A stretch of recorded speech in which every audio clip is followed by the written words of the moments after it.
Hello, welcome to The Kitchen Chemist. I'm your boy, amateur pro home chef Nathanael Levinson, and we're making dumplings.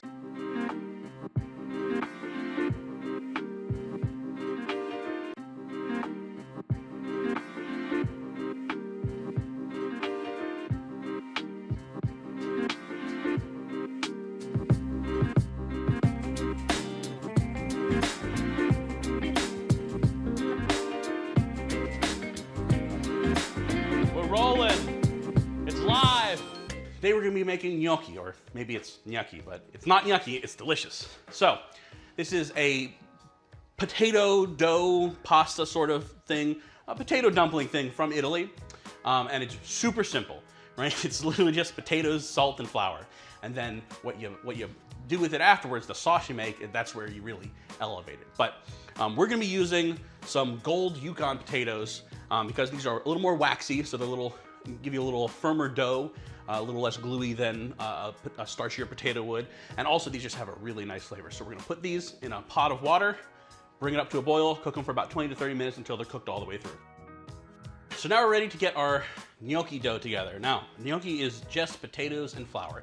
But the thing about the potato is we want to make sure that the potato is fine and not gummy, because we want it to be a nice consistent dough. So to that end, I've got my potatoes. Again, we're just going to peel them just by rubbing the skin, and it'll come right off since we cooked them.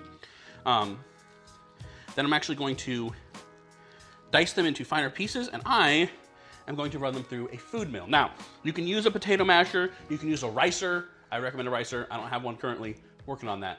But I'm going to use a food mill, and I'm going to be using the medium disc to get a finer grain of potato. Okay, work with me, boy. A few moments later.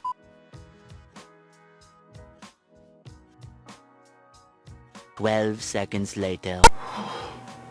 You need to tap out for a second. Eventually. To our bowl, we're gonna add a 1 1/3 cups of flour, a teaspoon of salt, and our milled potato. Now, some gnocchi recipes have egg in them. Egg is a very good binder, but it will affect the texture of your gnocchi, and honestly, you don't need it.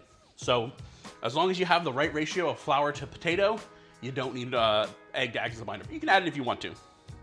So, just gonna kind of fold in the potato to the flour.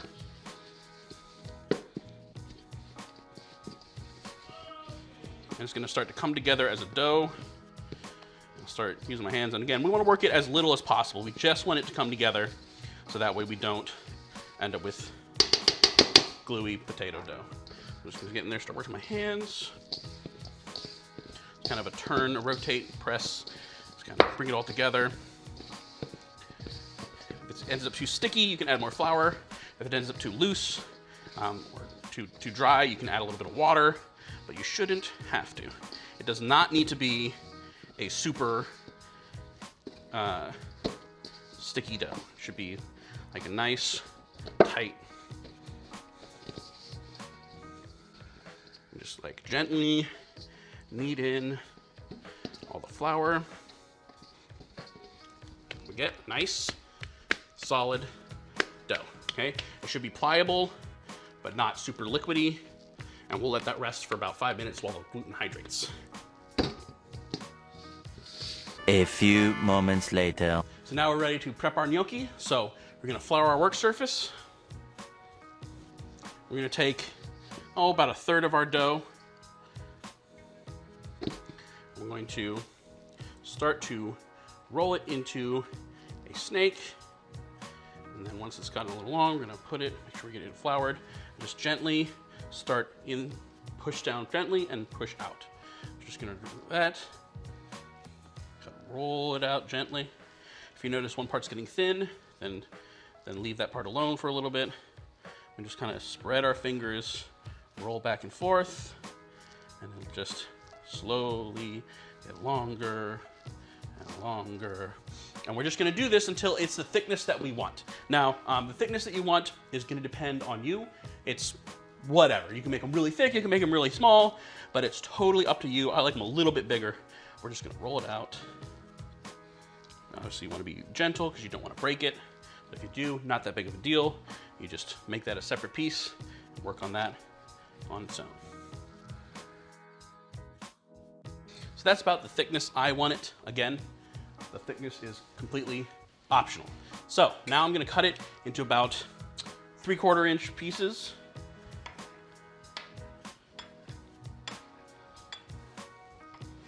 And keep in mind, these pieces will get larger when you cook them.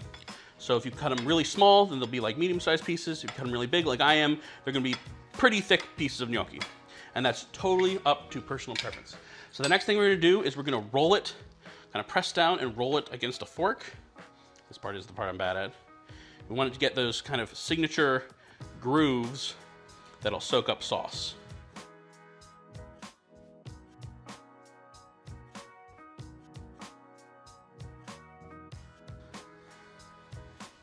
And now these are ready to cook. So we're gonna get a pot of water boiling. These are only gonna cook for about 2 minutes, but while we're getting that, as we drop them in, we wanna get a saucepan to medium-high heat because we're gonna brown some butter, and that's how we're gonna finish our gnocchi today. So we're gonna drop our gnocchi into our boiling water. And at the same time, we're gonna put some butter in a pan, and we're gonna let that start to brown. So browning butter is where the milk solids, which is mostly protein, start to cook. So we're actually gonna get some Maillard reaction going. We're gonna get this butter nice and brown. And we're gonna add just a little bit of sage, and then right as the gnocchi are done, we're gonna pull it out, put it right into our butter, toss it for a few minutes to coat, and then that'll be done. You can tell your gnocchi are done because they will start floating. So as you can see, they swelled up a little bit, not a whole lot, but there's some. I like them thick. Just gonna drop them right into our brown butter.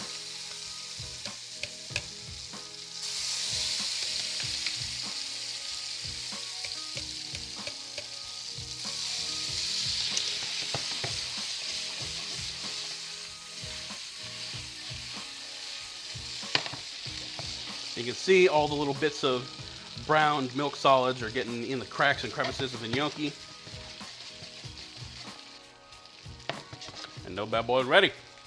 Just pull them off and plate them. Maybe finish it with a little bit of Parmesan.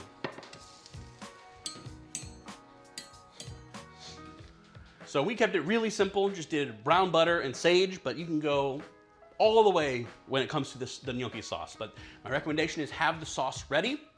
Gnocchi comes straight out of the pot, straight into the saucepan with the sauce, toss the coat, couple minutes. You can do like a red sauce, cream sauce, pesto. The sky is the limit. So let's try these bad boys out. Smell fantastic. It's that brown butter, crispy, nutty flavor, and just the aroma of the sage just kind of permeates through it. Just a nice light touch, not overbearing. It's too hot.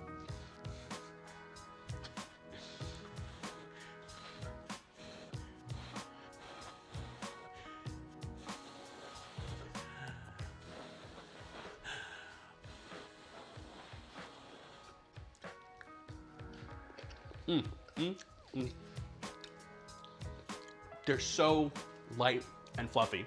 It's like eating a savory marshmallow. Just really nice. The Yukon Gold potatoes have like a really nice flavor. It's very different from Russ's. Russ's are kind of just like a blank slate. These have a kind of a deeper, more complex flavor. Not hugely noticeable, but it's definitely there. But yeah, that little bit of brown butter, the sage, just the right amount of seasoning.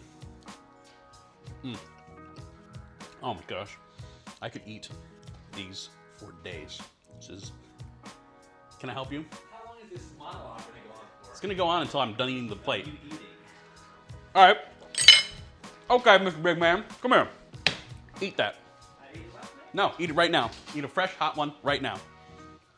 I'll do it, but not on camera.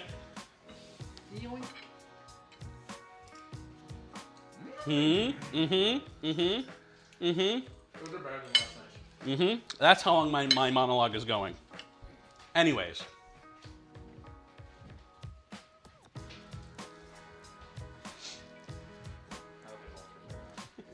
So for the gnocchi, you can freeze them. It's best to use them fresh. They'll stay in the refrigerator for a couple of days. Just make sure you put a little extra flour on them so they don't stick. But I would recommend using them the day you make them. If you freeze them, you'll need to boil them a little bit longer, maybe an extra minute or two. But yeah, just any sauce you want, sky's the limit. So until next time, these aren't gnocchi, they're delicious.